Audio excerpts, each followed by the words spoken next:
Ordônio primeiro havia incorporado Leão ao reino de Astúrias, finalmente dando o salto para o outro lado da Cordilheira Cantábrica. O emir de Córdoba via como os asturianos aos poucos ganhavam terreno através da colonização. Ele não podia permitir isso. 1878. O monarca do reino de Astúrias é Afonso III, filho de Ordônio I, e controlava a maior quantidade de territórios que um monarca cristão havia controlado desde o início da Reconquista. Ao sul encontrava-se o Emirado de Córdoba, liderado por Muhammad.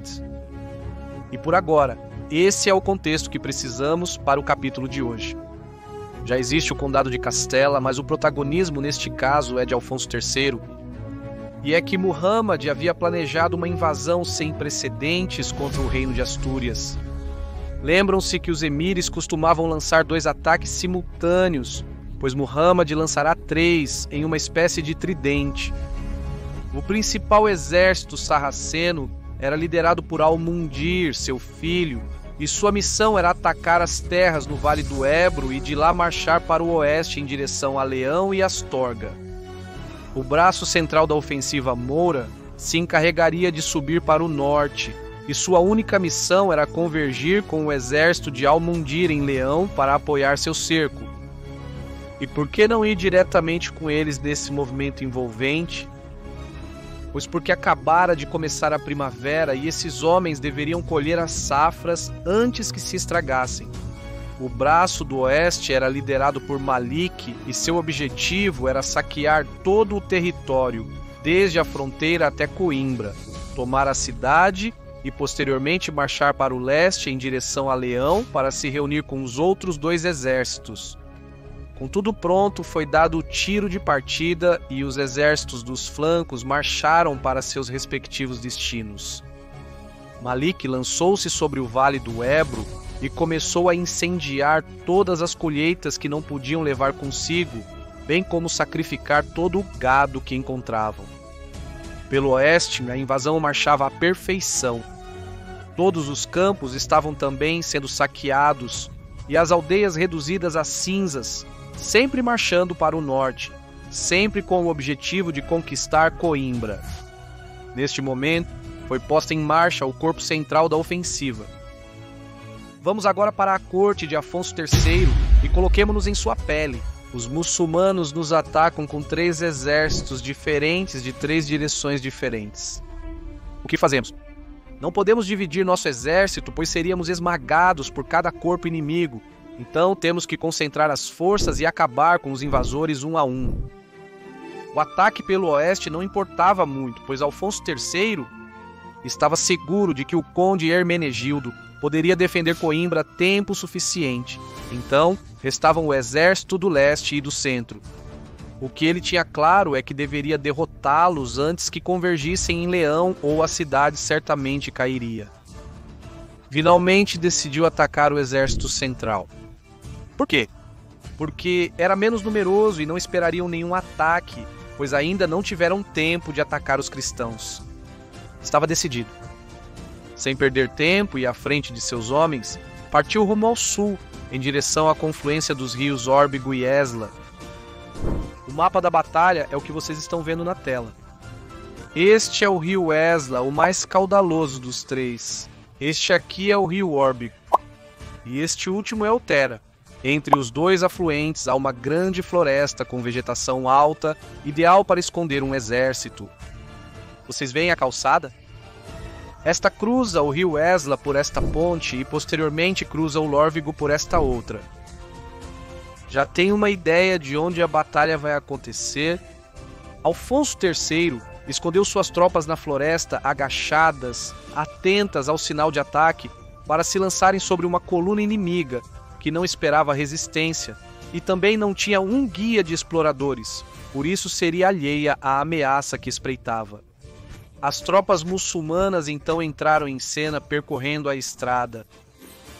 Levavam um contingente de cavalaria leve na frente e outro na retaguarda, protegendo assim as extremidades da coluna, composta principalmente por infantaria.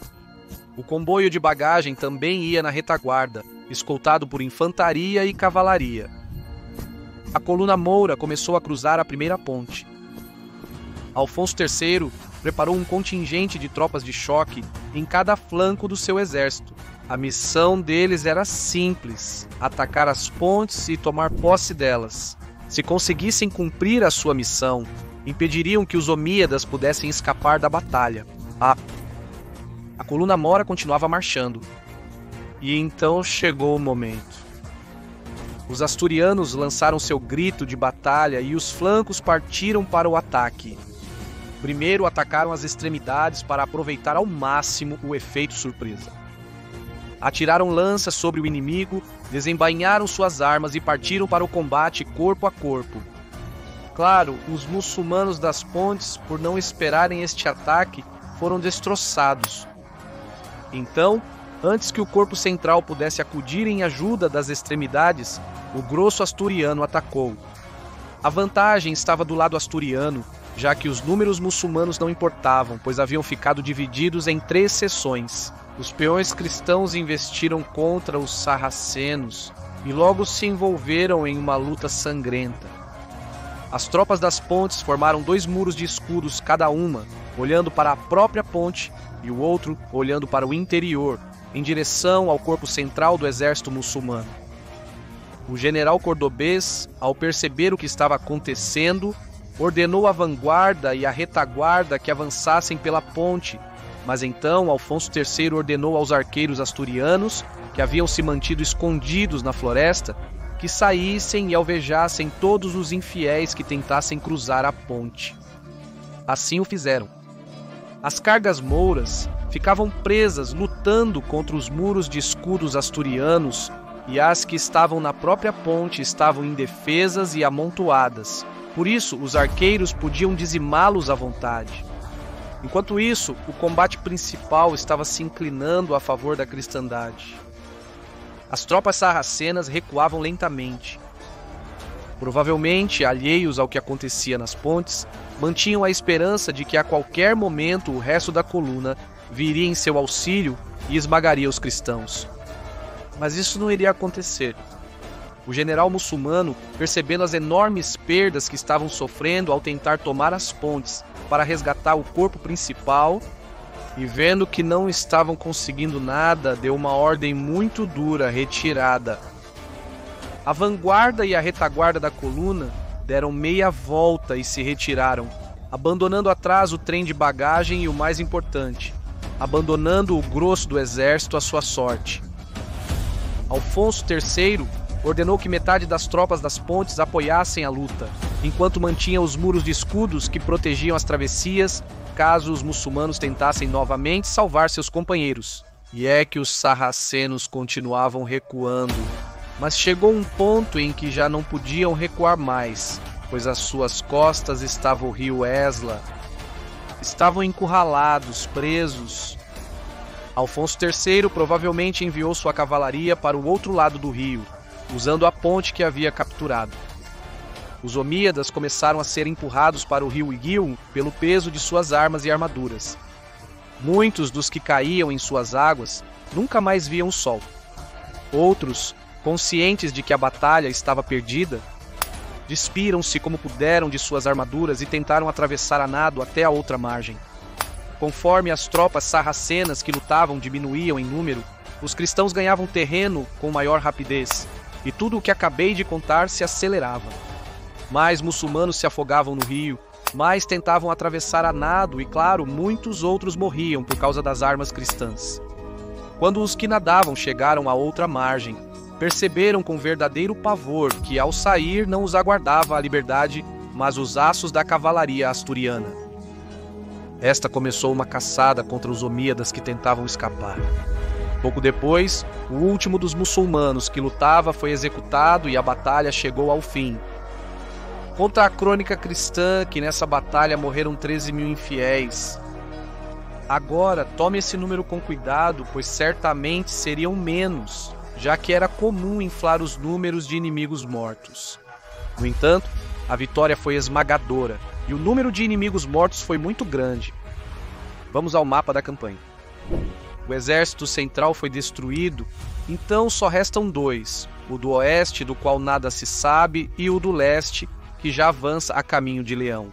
Alfonso III partiu e levou seus homens à sua glância, provavelmente na atual vila Sabariego. Lá acamparam e pouco depois chegaram os muçulmanos. Isso foi um duro golpe para os omíadas, pois esperavam encontrar tropas aliadas e, em vez disso, se depararam com o exército real asturiano. Naquela noite, os muçulmanos liderados por Al-Mundir decidiram se retirar, mas Alfonso não podia permitir isso. Se ele quisesse garantir um período prolongado de paz, deveria eliminar todos os inimigos possíveis de forma que não lutassem no ano seguinte. Tomando atalhos, conseguiu emboscar os muçulmanos em Valdemora e Al-Mundir conseguiu escapar por pouco, deixando para trás uma grande quantidade de cadáveres sarracenos. 2 peças da ofensiva haviam sido neutralizadas. O que aconteceu com a terceira? Pois bem, ela se desgastou durante vários dias atacando as muralhas de Coimbra, que, defendidas por Hermenegildo e seus cavaleiros galegos, resistiram a cada um dos ataques inimigos. De fato, muito provavelmente, eles infligiram numerosas baixas. O general Malik ordenou a retirada e seu retorno a Córdoba. Muhammad não saía de seu espanto. A maior invasão organizada até a data contra o reino de Astúrias se tornou um dos maiores fracassos do Emirado. E sabem o que ele fez? Pela primeira vez na história, o emir de Córdoba engoliu seu orgulho e pediu uma trégua a Oviedo. Uma trégua ao reino de Astúrias. Pensem nisso, 150 anos depois de Covadonga, um punhado de, cito literalmente, das crônicas muçulmanas, asnos selvagens derrotarem as tropas que iam sufocar a revolta. O reino de Astúrias havia colocado o Emirado de joelhos. Se quiser ver a Batalha de Covadonga, deixo o link aqui em cima. Como condições da trégua, que se prolongaria por 3 anos, Alfonso III solicitou 100.000 denários de ouro. Uma quantia muito alta para Córdoba, mas astronômica para o reino de Astúrias, que nem sequer cunhava moeda ainda.